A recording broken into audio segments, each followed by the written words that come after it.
1947 में पाकिस्तान दो हिस्सों पर मुश्तमिल मुल्क बना। मशरक़ी पाकिस्तान, जहां आबादी ज़्यादा थी, और मगरबी पाकिस्तान, जहां हुकूमत, फ़ौज और ब्यूरोक्रेसी का पूरा कंट्रोल था। दोनों हिस्सों के दरमियान फासला 1000 मील से भी ज़्यादा था, और इनके दरमियान भारत मौजूद था। ये तज़ाद बाद में सियासी तनाज़ा का सबसे बड़ा सबब बन गया। 1948 में ढाका के दौरे के दौरान कायद-ए-आज़म मोहम्मद अली जिन्नाह ने ऐलान किया कि पाकिस्तान की कौमी ज़ुबान सिर्फ उर्दू होगी। इस ऐलान के फौरन बाद मशरक़ी पाकिस्तान में सख्त रद्द-ए-अमल हुआ, क्योंकि बंगाली ज़ुबान उस वक्त मशरक़ी पाकिस्तान की 56% से ज़्यादा आबादी बोलती थी। लोगों ने समझा कि उनकी ज़ुबान, शनाख्त और सक़ाफ़त को नज़रअंदाज किया जा रहा है। यही वो लम्हा था जब बंगाली लैंग्वेज मूवमेंट शुरू हुई, और आने वाले 20 साल का सियासी बहरान भी इसी से जुड़ा। 23 मार्च 1940 के दिन करारदाद पाकिस्तान पेश करने वाले शेर बंगाल मौलवी फजलुल हक ने कायद-ए-आज़म रहमतुल्लाह अलैह के इस मुतनाज़िया बयान पर सख्त तनकीद करते हुए ये कहा था कि गवर्नर जनरल का ये काम नहीं कि वो बताए कि मुल्क की सरकारी ज़बान कौन सी होगी, ये फैसला अवाम करेंगे। बतौर एहतजाज ढाका में 21 फरवरी 1952 को आम हड़ताल की गई थी, जिसके दौरान मुजाहिरीन पर पुलिस की फायरिंग से मुतअद्दिद तुलबा जाँ बहक हो गए थे। बंगाली ज़बान की तहरीक को शहीद मिल गए थे, लेकिन मगरबी पाकिस्तान में उन्हें शरपसंद, समाज दुश्मन अनासिर और गद्दार कहा गया था।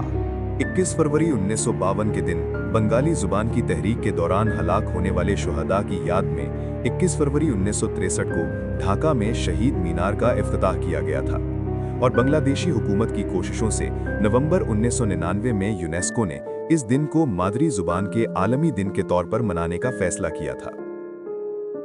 1950 और 1960 की दहाई का माशी डेटा ये दिखाता है कि पाकिस्तान की बरामदात एक्सपोर्ट्स में सबसे बड़ी चीज़ जूट थी, जिसका 90% से ज़्यादा खाम मादा सिर्फ मशरक़ी पाकिस्तान पैदा करता था।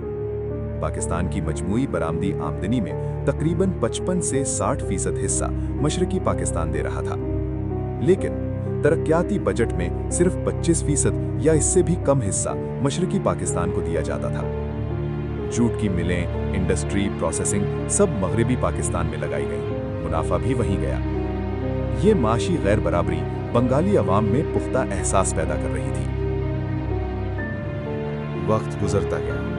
मगरबी पाकिस्तान में जनरल अयूब खान की फौजी हुकूमत बनी, और मशरक़ी पाकिस्तान का एहसास महरूमी मज़ीद बढ़ गया। मईशत, ज़ुबान, इख्तियार, हर मैदान में शिकायतें फैलती गईं। यही वो माहौल था जिसमें शेख मुजीबुर रहमान मशरक़ी पाकिस्तान के सबसे मजबूत सियासी लीडर बनकर उभरे। 1970 के आम इंतखाबात में शेख मुजीब की जमात अवामी लीग ने पूरे पाकिस्तान में अक्सरियत हासिल कर ली। 167 में से 160 सीटें उन्होंने सिर्फ मशरक़ी पाकिस्तान से जीती। वो पाकिस्तान के कानूनी तौर पर वज़ीर आज़म बनने के हकदार थे, लेकिन फौजी इस्टेब्लिशमेंट और मगरबी पाकिस्तान की सियासी क़यादत उसको कबूल करने पर तैयार नहीं थी। इक़्तिदार मुंतकिल न किया गया। दो सूबों में सियासी टूट-फूट शुरू हो गई। 25 मार्च 1971 की रात पाकिस्तानी फौज ने ऑपरेशन सर्चलाइट के नाम से एक वसी फौजी कार्रवाई शुरू की। हदफ था क़यादत, तलबा, दानिश्वर, सहाफ़ी और वो लोग जो सियासी हुकूक की बात करते थे। घर घर छापे, रात की गिरफ्तारियां, जबरी गुमशुदगियां, जिनसी तशद्दुद के हज़ारों केसेस और बड़े पैमाने पर फायरिंग के वाक़यात दुनिया भर के रिपोर्टर्स ने नोट किए। ढाका यूनिवर्सिटी सबसे ज्यादा मुतासिर हुई। पूरे शहर में कर्फ्यू, लाशें, आग और खौफ फैल गया। जुल्म के बाद अवामी बगावत खड़ी हो गई।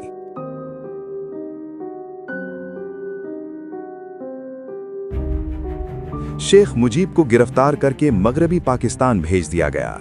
जल्द ही मशरकी पाकिस्तान में बाकायदा आज़ादी की तहरीक शुरू हो गई। मुकम्मल खाना जंगी फैल गई।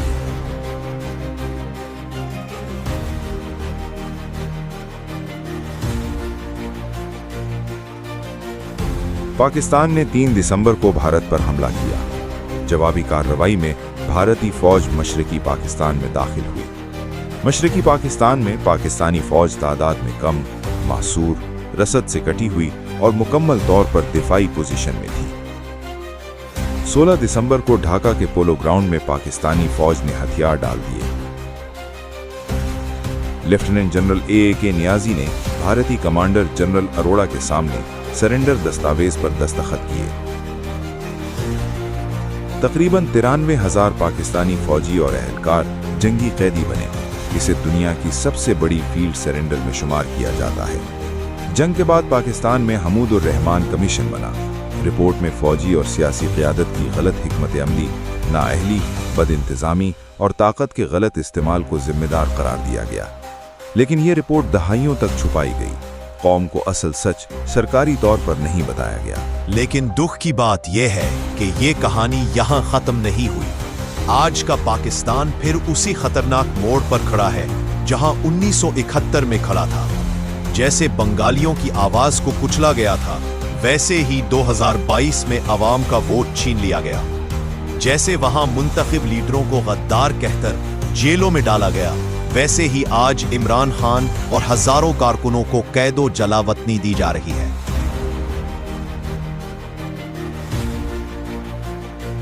जैसे वहां सहाफियों, दानिश्वरों और तलबा को उठाया गया, मारा गया, वैसे ही आज पीटीआई के कारकुन, सोशल मीडिया एक्टिविस्ट, सहाफी रातों रात गायब हो जाते हैं। जैसे वहां बंगाली जबान और सकाफत की बेहुरमती की गई, वैसे ही आज केपीके और बलूचिस्तान के लोगों की शनाख्त, जुबान और खुद मुख्तारी को कुचला जा रहा है। मुंतखब वजीर आला की रोजाना तजलील, सूबों पर शबखून, रियासत के तमाम इदारे, मीडिया, अदलिया, पार्लियामेंट, ब्यूरोक्रेसी पाकिस्तानी फौज के हाथों यरगमाल है। और तारीख बार बार चीख कर बता रही है, जब आवाम का वोट छीना जाता है, जब मुंतखब नुमाइंदों को कैद किया जाता है, जब सूबों की आवाज दबाई जाती है, तो रियासतें नहीं बचती, टूट जाती है। बंगाली खामोश न रहे, वो अपने हक के लिए खड़े हुए और एक नया मुल्क बना लिया। आज वही सवाल हमारे सामने खड़ा है, क्या हम फिर अपनी आने वाली नस्लों को बताएंगे कि हमारे सामने पाकिस्तान टूट रहा था और हम खामोश तमाशाई बने रहे?